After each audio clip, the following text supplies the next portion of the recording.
Halo semua, perkenalkan nama saya Jessica Burustilalahi dengan NIM 210306138 dari kelas PTNC Program Studi Peternakan Fakultas Pertanian Universitas Sumatera Utara dengan berdosen pengampu Ibu Tati Vidianasari SPTMP. Di video kali ini, saya akan menjelaskan mengenai biosintesis telur yang nanti videonya akan terdiri dari 3 part. Yang pertama adalah mengenai sintesis yolk atau kuning telur, yang kedua adalah mengenai sintesis albumin atau putih telur, dan yang terakhir adalah mengenai sintesis kerabang telur. Selamat menyaksikan.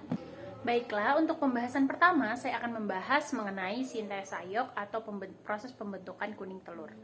Jadi pertama-tama kita harus tahu dulu apa aja kandungan-kandungan yang terdapat di dalam yolk atau kuning telur ini. Jadi di dalam kuning telur ini terdapat 50% air, lalu ada mineral, ada pigmen, lalu ada protein dan juga lipid atau lemak.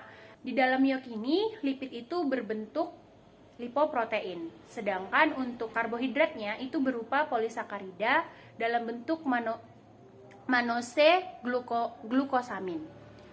Untuk padatan yang terdapat di dalam yolk itu berbentuk HDL atau high density lipoprotein, atau yang bisa juga kita sebut dengan kolesterol baik. Dalam pembentukan sintesa yolk atau pembentukan kuning telur ini, hormon yang berperan penting yaitu hormon gonadotropin dan juga hormon steroid. Jadi selanjutnya saya akan menjelaskan mengenai proses pembentukan yolk atau kuning telur melalui skema berikut ini. Jadi komponen-komponen dalam pembentukan yolk atau kuning telur itu adalah asam amino, fosfor, kalsium, dan juga lipid. Komponen-komponen ini akan dihasilkan itu di dalam hati atau liver, di mana di dalam hati ini merupakan tempat dari metabolisme dari hasil-hasil pencernaan. Kemudian akan terjadi yang namanya proses sintesis protein.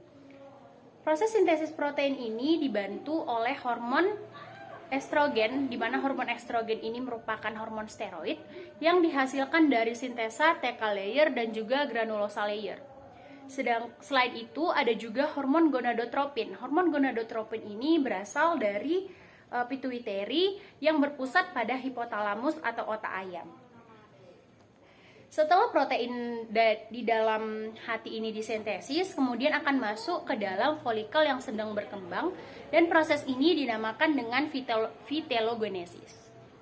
Protein yang masuk ke dalam folikel yang sedang berkembang ini dalam bentuk lipoprotein dan akan berubah bentuk menjadi lipovitelin dan juga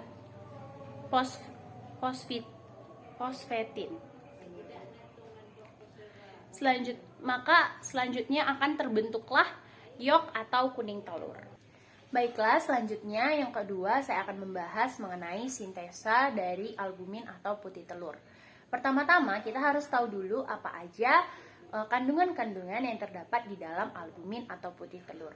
Jadi protein-protein yang terdapat di dalam albumin ini terdiri dari yang pertama adalah ovalbumin sebanyak 54%, lalu ada ovotransferin sebesar 13%, kemudian ada ovomucin sebesar 11%, lalu ada ovoglobulin sebesar 8%, kemudian ada lisosom sebesar 3,5%, dan yang terakhir adalah ovomucin sebesar 1,5 sampai 3%. Hormon-hormon yang berperan penting dalam pembentukan albumin ini adalah hormon steroid.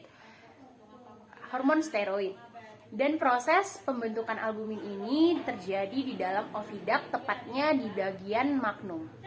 Selanjutnya saya akan menjelaskan mengenai sintesa albumin dari skema saya berikut ini.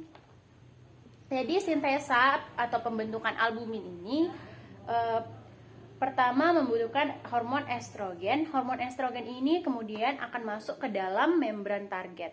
Hormon estrogen di sini merupakan hormon estrogen yang larut dalam lemak. Kemudian hormon estrogen ini akan bertemu di dalam membran sel target itu dengan reseptor estrogen. Kemudian akan membentuk kompleks reseptor estrogen yang tidak aktif. Nah, kemudian kompleks reseptor estrogen yang tidak aktif ini kemudian akan bertambah banyak dan berubah menjadi kompleks reseptor estrogen yang aktif. Atau di sini dia dalam bentuk 5S. Lalu, kompleks reseptor estrogen yang aktif tadi akan masuk ke dalam nukleus dan bertemulah di dalam nukleus itu dengan kromosom dan akan membentuk prekursor mRNA atau messenger RNA. Jadi fungsi dari mRNA ini adalah untuk membawa pesan. Kemudian mRNA ini akan masuk ke dalam ribosom, dan di dalam ribosom ini mRNA tadi akan membawa pesan untuk mengubah asam amino menjadi gualbumin dan juga protein khas telur lainnya. Baiklah, selanjutnya yang terakhir saya akan membahas mengenai sintesa dari kerabang telur atau proses pembentukan dari kerabang telur. Jadi beberapa peneliti mengatakan bahwa hormon steroid dan juga hormon prolaktin ini terlibat dalam proses pembentukan kerabang telur yang melalui proses yang kompleks yang ditandai dengan peningkatan secara period hanya ketika fase bertelur dan juga meningkatnya total kalsium plasma. Di dalam pembentukan atau sintesa kerabang telur ini ada yang dikenal dengan CABP, yaitu kalsium binding protein, di mana CABP ini berperan dalam transport kalsium dari proses pembentukan kerabang telur. Nah, selanjutnya saya akan menjelaskan bagaimana sih proses pembentukan dari kerabang telur melalui sketsa saya berikut ini. Jadi di dalam plasma darah itu ada Ca++, kemudian Ca++ ini akan ditransportasikan oleh CABP menuju mukosa sel kelenjar kerabang. Lalu akan ditransportasikan lagi oleh CABP menuju cairan dalam kerabang. Kemudian selain itu, selain Ca++ tadi, di dalam plasma darah juga terkandung CO2 dan juga H2O, yang kemudian keduanya akan bertemu di dalam mukosa sel kelenjar kerabang. Kemudian CO2 dan H2O ini akan membentuk ikatan H2CO3 yang kemudian akan melepas satu ion H positifnya dan berubah menjadi HCO3-.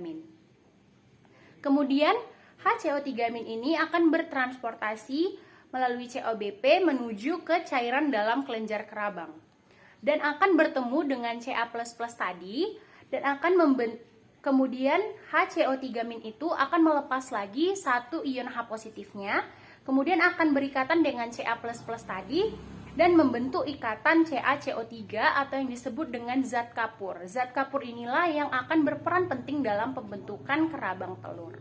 Baiklah, sekian dari penjelasan saya mengenai biosintesis telur pada video kali ini. Kurang dan lebih saya mohon maaf. Terima kasih dan sampai jumpa di video selanjutnya.